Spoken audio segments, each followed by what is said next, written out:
Tahun 2022 adalah tahun di mana banyak sekali mobil listrik yang mulai dipasarkan oleh pabrikan-pabrikan besar.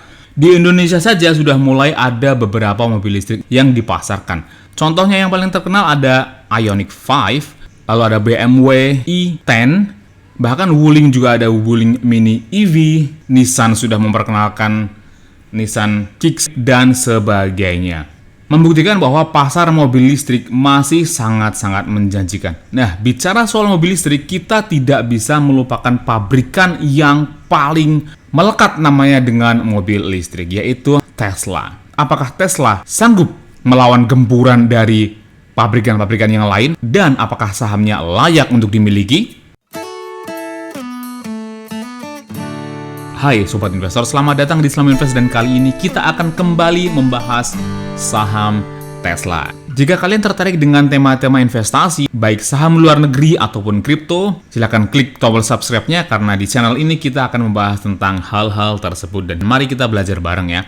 Saya juga sudah menyertakan kode referral bagi sobat yang ingin mendaftar di aplikasi-aplikasi investasi populer di Indonesia. Silakan cek di kolom deskripsi. Terakhir saya membahas Tesla itu di bulan Februari tahun 2021 ya. Jadi sudah 1 tahun lebih. Oleh sebab itu sekarang adalah waktu yang cukup tepat untuk kita merefresh dan mengetahui update terbaru dari perusahaan mobil listrik yang paling besar ini Sobat Investor. Ya, Tesla memiliki beberapa model yang dijual ya, seperti Model 3, lalu ada Model Y, Model S, dan yang terakhir Model X. Banyak orang menduga bahwa akronim ini adalah 4 huruf yang membentuk kata seksi ya, S. 3-nya Model 3 itu bisa kita balik menjadi huruf E, lalu X dan I, jadi seksi. Kreatif sekali Elon Musk. Ini adalah model-model yang sangat terkenal ya, di Amerika sudah banyak sekali berseliweran untuk mobil Tesla, tapi untuk di Indonesia masih cukup jarang ya, dan juga Tesla masih belum membuka dealer resminya di Indonesia. Bagi orang Indonesia yang ingin memiliki Tesla, biasanya mereka melalui importir umum. Nah, selain mobil, Tesla juga memiliki lini bisnis lainnya yaitu solar panel ya untuk rumahan. Jadi di Amerika sana dan juga di negara-negara lainnya bisa menginstal pembangkit listrik tenaga panas matahari langsung di atap rumah mereka dan hal ini disediakan oleh Tesla. Kita coba cek di Model S ya.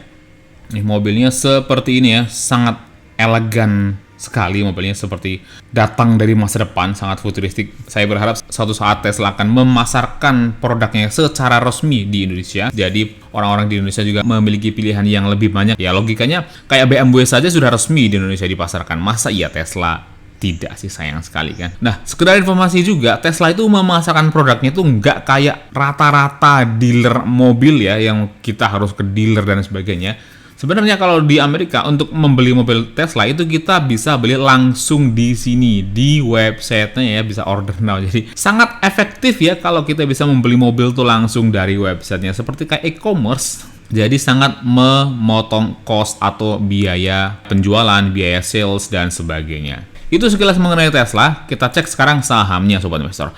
Saham Tesla diperdagangkan di bursa Nasdaq dengan kode ticker TSLA ya. Bagi sobat yang ingin membeli sahamnya bisa lewat aplikasi Nanovest ataupun GoTrade Indonesia atau GoTrade Global ataupun eToro. Silakan di-download di Play Store atau App Store dan bisa juga gunakan kode referral dari saya agar mendapatkan diskon-diskon yang menarik Sobat Investor. Kode referralnya sudah saya taruh di kolom deskripsi ya. Sekarang harga saham Tesla diperdagangkan di harga $274, lumayan. Ini kemarin baru saja stock split ya beberapa bulan yang lalu, menjadi lebih terjangkau. Untuk 5 hari terakhir, harga sahamnya turun 4,6% dalam 1 bulan terakhir, turun 5,5% dalam 6 bulan terakhir, naik tipis 2,3% dan dalam 1 tahun terakhir masih naik lumayan ya 9%. Tapi dalam 5 tahun terakhir naiknya sangat luar biasa ya, sampai 1098%. Tapi kalau kita perhatikan baik-baik, dari titik tertingginya itu sebenarnya sedang turun ya. Titik tertingginya dicapai di sekitar tanggal 4 November tahun 2021. Dan kalau kita drag seperti ini, akan kelihatan bahwa harga saham Tesla sekarang lebih rendah 33% dari titik tertingginya. Tentunya ini adalah diskon yang sangat besar ya, mengingat Tesla itu adalah perusahaan yang sangat besar dan sudah sangat mapan Sobat Investor. Jadi Jika kalian berminat untuk membeli saham Tesla, sekarang harganya sedang bagus ya, sedang tidak all time high-nya Sobat Investor. Untuk market capital sendiri, sekarang di angka 859 miliar dolar ya. Beberapa waktu yang lalu, market capital Tesla sempat mencapai 1 triliun dolar. Sekarang sedang turun ya, logis karena udah turun sampai 33% ya. Menjadikan Tesla lebih affordable atau lebih murah harga sahamnya dibandingkan dengan beberapa bulan yang lalu, Sobat Investor. Dan tentu saja price to earning-nya memang kelihatan sangat tinggi ya, 98,82, tapi beberapa waktu lalu bahkan bisa lebih dari 200 untuk price to earning ratio. Jadi ya tergantung kalian, memang price to earning-nya tergolong sangat tinggi ya, apalagi kalau dibandingkan dengan perusahaan-perusahaan mobil lain seperti Toyota atau Honda atau Ford, General Motors. Itu price to earning Tesla jauh-jauh lebih tinggi Sobat Investor. Jadi tergantung kalian nih, kalian tipe investor yang mana, apakah kalian mementingkan value? Kalau value tentu saja masih banyak pilihan-pilihan yang lain yang lebih bagus value-nya ya. Tapi jika kalian mementingkan growth dan juga potensi kedepannya, Tesla masih cukup menjanjikan ya, karena pasar mobil listrik sekarang sangat-sangat besar dan Tesla adalah salah satu pemain terbesar di pasar mobil listrik. Lanjut kita ke laporan keuangan tahunannya Sobat Investor. Secara tahunan kita lihat di sini, meskipun di tengah gempuran banyak sekali pesaing, ternyata laporan keuangan Tesla itu terus-menerus meningkat. Kita lihat ya, di tahun 2018 penjualannya naik 82%, di tahun 2019 penjualannya naik 14%, tipis saja di tahun 2019. Di tahun 2020 nih, saat ada pandemi, ternyata penjualan Tesla masih naik sampai 28%, dan bahkan net income-nya juga meningkat sampai 183%. Luar biasa Sobat Investor. Dan yang lebih mantap lagi, di tahun 2021, ini adalah laporan keuangan tahunan terakhir ya, yang berakhir di tanggal 31 Desember tahun 2021, ternyata revenue atau pendapatan Tesla itu naik sampai 70%. Wow, luar biasa. Dengan revenue atau pendapatan itu mencapai 53 miliar dolar ya Sobat Investor. Ini luar biasa besarnya. Dengan net income yang juga naik sampai 665%. Wow, peningkatan pendapatan bersihnya sangat luar biasa ya, mencapai 5,5 miliar dolar labanya saja. Net profit margin-nya ternyata juga cukup bagus ya, di angka 10,25% atau meningkat sampai 347% Sobat Investor. Ini luar biasa. Oke, lanjut kita cek di MarketBeat untuk melihat lebih dalam mengenai laporan keuangannya. Nah, menariknya, meskipun laporan keuangannya itu begitu bagusnya baik secara tahunan maupun secara kuartal, tapi ternyata rekomendasi rating dari MarketBeat itu hanya hold saja. Artinya tidak direkomendasikan untuk beli ya, bagi yang sudah punya ya hold saja. Tapi kembali lagi ya, ini adalah rekomendasi. Keputusan tetap ada di tangan sobat investor semua.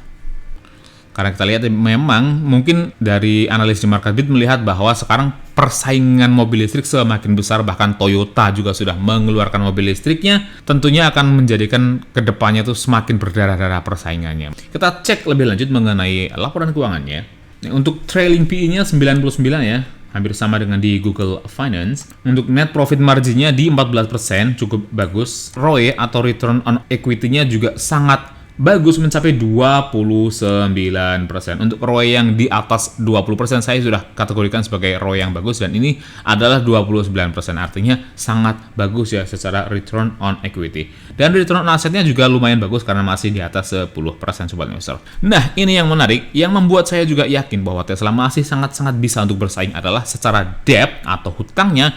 Debt to equity ratio dari Tesla itu sangat-sangat sedikit, yaitu hutangnya itu hanya 0,08 kalinya saja. Kita bisa berasumsi bahwa Tesla itu tidak memiliki hutang jangka panjang ya, jadi hutang-hutangnya hanya hutang jangka pendek dan hutang usaha yang sangat-sangat wajar dimiliki oleh semua perusahaan. Terlebih lagi secara current ratio atau quick ratio, yaitu kas yang dimiliki perusahaan juga dalam kategori yang sangat bagus karena masih di atas 1 ya. Current ratio-nya 1,43 dan quick ratio-nya 1,06. Current ratio dan quick ratio yang di atas 1 menandakan Tesla itu memiliki kas yang cukup untuk membayar hutang-hutang jangka pendeknya. Artinya secara hutang masih sangat aman sobat investor. Lanjut ke price to sales. Nah, untuk price to sales-nya memang kita kategorikan cukup murah, tapi tidak murah banget lah ya. karena price to sales-nya masih 15 kalinya. Untuk price to sales biasanya saya kategorikan murah itu kalau di bawah 10 lah. Nah, untuk price to book nih yang bisa kita kategorikan sangat mahal ya, sampai 26 kalinya. Memang untuk perusahaan-perusahaan yang masih sangat bertumbuh, kadang itu price to book-nya bisa sangat mahal. Karena perusahaan-perusahaan seperti Tesla itu dinilai dari prospek jangka panjangnya. Diharapkan Tesla itu masih akan terus bertumbuh ya, dan nanti ke depannya price to book-nya akan juga menurun. Jadi secara price to sales dan price to book, Tesla tidak bisa dibilang murah ya, bahkan cenderung cukup mahal sobat investor. Jadi secara fundamental Tesla itu mix ya, antara profitability-nya itu bagus, debt-nya sangat bagus karena sedikit ya, tapi secara harganya price to sales dan price to earning, Tesla bisa kita kategorikan cenderung cukup mahal. Tapi kalau kita menunggu Tesla menjadi sangat murah sampai price to earning-nya hanya di bawah 20 contohnya, saya nggak tahu ya kapan itu akan terjadi, karena Tesla seingat saya belum pernah yang price to earning-nya itu sampai di bawah 50. Lanjut kita cek di Nasdaq ya, untuk melihat sekali lagi mengenai sahamnya. Tentunya untuk dividen historinya masih belum ada karena Tesla masih belum membagikan dividen. Di sini juga masih kosong ya dividennya. Nah, kita cek sekarang langsung di analis risetnya sobat investor. Dan analis riset di Nasdaq itu adalah buy saja, nggak sampai strong buy. Tahun lalu itu masih strong buy sobat investor, tapi ternyata untuk tahun ini di tengah laporan keuangannya yang makin bagus, ternyata analis ratingnya itu hanya buy saja. Kemungkinan ya karena melihat kondisi yang sekarang di mana banyak pabrikan yang juga mengeluarkan mobil listriknya sobat investor. Keputusan kembali ke tangan kalian semua sebagai investor. Jadi bagaimana menurut kalian? Apakah menurut kalian Tesla layak untuk dibeli sahamnya? Atau kalian masih wait and see? Tuliskan pendapat kalian di kolom komentar, klik like dan share jika kalian menyukai video ini, atau dislike saja jika kalian tidak menyukai video ini. Dan jika kalian memiliki request saham apa yang ingin dibahas selanjutnya, tuliskan juga di kolom komentar. Dan bagi kalian yang belum subscribe, silahkan klik tombol subscribe-nya, nyalakan lonceng notifikasinya agar terus mendapatkan update terbaru dari Saham Invest. Oke, cukup sekian video kita kali ini. Sampai jumpa di video selanjutnya. Terus berinvestasi karena investasi adalah hobi.